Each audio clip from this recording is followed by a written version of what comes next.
Evening. Welcome back. Hi.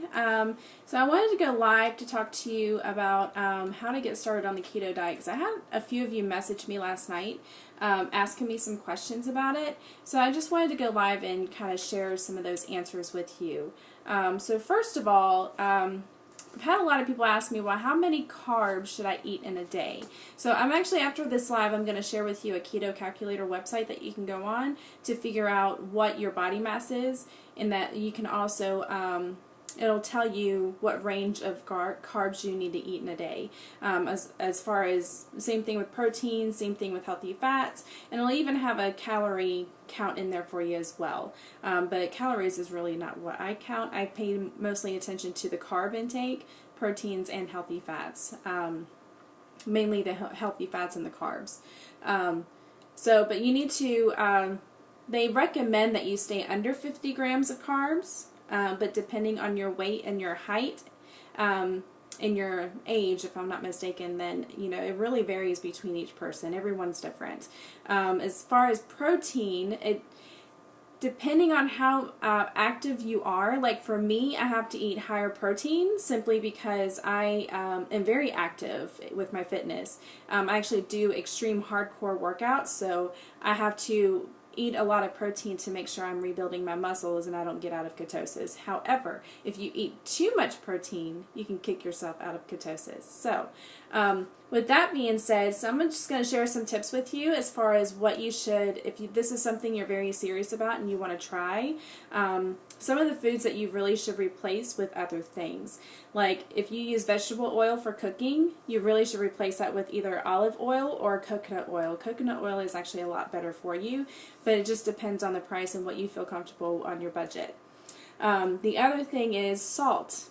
Get rid of the regular salt. Himalayan pink sea salt is actually amazing. This is what I switched to, I want to say probably about a year and a half ago.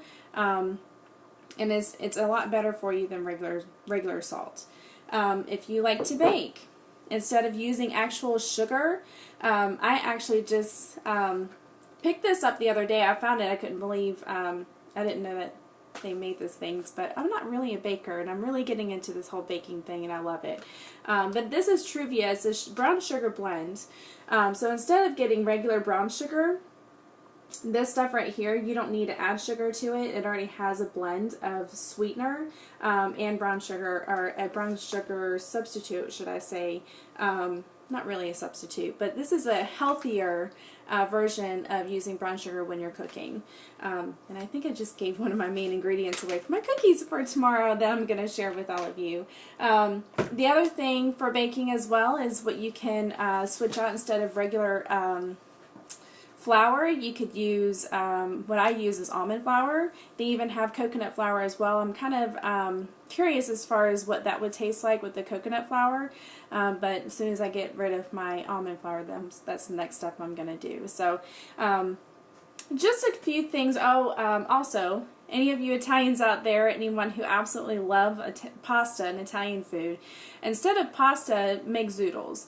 That's actually what we're having for dinner tomorrow night. I'm going to make one of my favorite meals, which is the low-carb cheese stuffed meatballs. They're called cheese bomb meatballs. They're pretty awesome.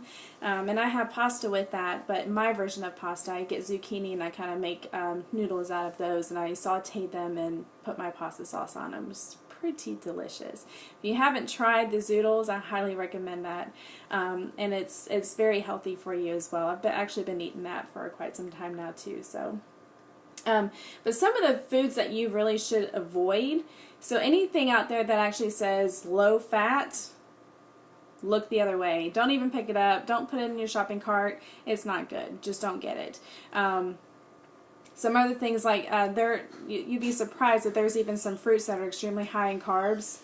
Apples, grapefruits, oranges, pears, which I was really sad because I went into this whole keto thing without doing 100% research, and I picked up a ton of pears. Well, guess what? It's extremely high in carbs and lots of sugars as well. So, can you say hi? Hi. So, my advice to all of you, okay, my advice to all of you is to do your research.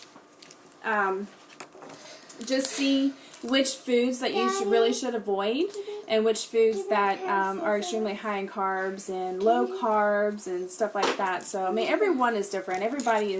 Every person's body is different. So, I mean, some of the things that I eat probably will not agree with you and will not be good for you either. So, just do your research. But if you have any questions, please feel free to contact me. I'll be more than happy to answer any questions you may have from my experience with this ketogenic diet. And I'll be more than happy to help you along the way and be your support as well. Share recipes, which I'll be doing that with these lives anyway. But I would love to help be support and go along this journey with you. Anyway, if you have any questions, please feel free to either comment below or even send me a message. Hope you all have a wonderful evening. Have a good night.